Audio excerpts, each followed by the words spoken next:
এবার চলুন কি কি নিয়ম পালন করে আপনারা গোবিন্দের ভক্ত হতে পারবেন। এই বেদনার জগতে পূর্বপুরুষদের আর আসতে হবে না, আপনারা উদ্ধার করতে পারবেন। তার জন্য মাত্র আপনার 4টা কাজ করতে হবে।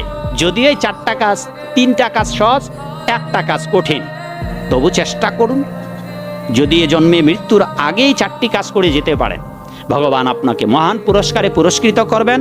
ভগবদ্গীতার 700 শ্লোকের 574টা শ্লোক ভগবান বলেছেন, তার মধ্যে ডজন খানেক শ্লোকে ভগবান প্রতিশ্রুতি দিয়েছেন যে আমার ভক্তের কখনো বিনাশ হবে না।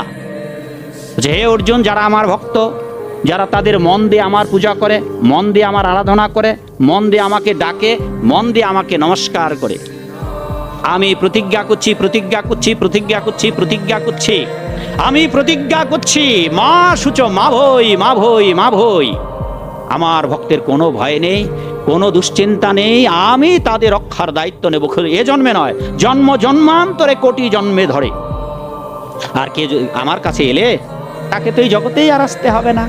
আর যেই মুহূর্তে আমার চরণে আত্মসমর্পণ করবে, সব পাপ থেকে সর্ব পাপেভ্য মোক্ষয়িষ্যামি মা শুচো।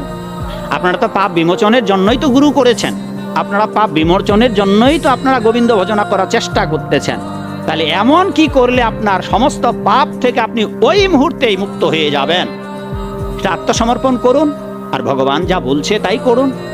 তো আপনি পাপ বিমোচন করবেন, হরিবাসরে আয়োজন করবেন, কীর্তনের আসরে গোড়াগড়ি দেবেন, কিন্তু ভগবান যা বলছে, সাধুরা যা বলছে তা আপনি পালন করবেন না, তবে তো বাবা আপনি বিমুক্তি লাভ করতে পারবেন না। চলুন কি কি করতে হবে। এই অনেকগুলি জিনিস আপনারা পার হয়ে এসেছেন, কিন্তু এবার যা বলবো সেই জিনিসটাও যদি পালন করে পার হতে পারেন, তবে আর এই জগতে আসতে হবে না। এই গ্রামের নাম কি মাগো? সুন্দর নাম, নামটা সুন্দর। আপনাদের এলাকার অনেক জায়গার নাম দেখেছি, খুব চমৎকার নাম আছে। হ্যাঁ, কোনো জায়গায়, এক জায়গায় গেলাম নারায়ণপুর, এক জায়গায় গেলাম হরিপুর, হ্যাঁ, আরেক জায়গায় গেলাম জগন্নাথপুর। কি সুন্দর নাম। আপনাদের যদি মরবার সময় বিষ্ণুদিও করে মরেন, নিজের গ্রামের নামটা করেও যদি মরতে পারেন, কিন্তু সেই ভাগ্য হবে আপনার। মরবার সময় তো আপনি আপনার বংশ 14 গোষ্ঠী ডাকবেন, যদি আপনার নিজের গ্রামের নামটাও বলতে পারেন। জয় বিষ্ণুদীর ভক্তবৃন্দ কি। ওই মা কতজন আছেন বিষ্ণুদী গ্রামের? দেখি কোনটা মা আইছে, দেখি মাগুলাকে আগে দেখি। বিষ্ণুদীর কয়টা মা এখানে, কয়টা আছে? হ্যাঁ, বিষ্ণুদী না, ঠিক আছে মাগো। এই আপনারা যদি বিষ্ণুদীর গ্রামের, হ্যাঁ, নিজের গ্রামের নামটা করেও যদি মরতে পারেন, তবে অজামিলের মতো আপনারা উদ্ধার লাভ করবেন। এটাকে বলে নামাভাসে উদ্ধার।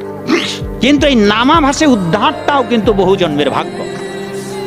এই যে অজামিল না, এই অজামিল কিন্তু এমনি নারায়ণের নাম স্মরণ করেন নাই। অজামিল তার যৌবনকাল একজন সাধু ছিলেন, পরে বেশ্যার মোহে পড়ে নিজের বউকে ছেড়ে বেশ্যাকে নিয়ে সংসার করেন। আবার ওই অজামিলের বাড়িতে এক ঋষি গিয়েছিলেন, লোমশ ঋষি, যিনি পরম বৈষ্ণব, তার চরণ ধুলিও ওই অজামিলের ভিটায় পড়েছিল।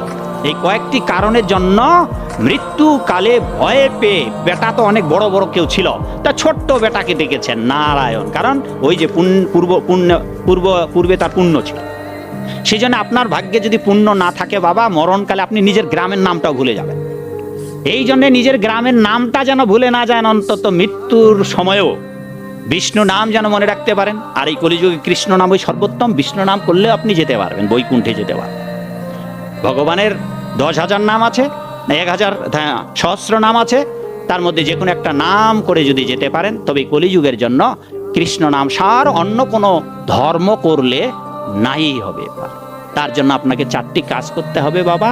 1, যাদের গলে মালা নেই তাদের মালা পরতে হবে। বাবা গলে মালা আছে? এখানে অনেকের গলে মালা আছে।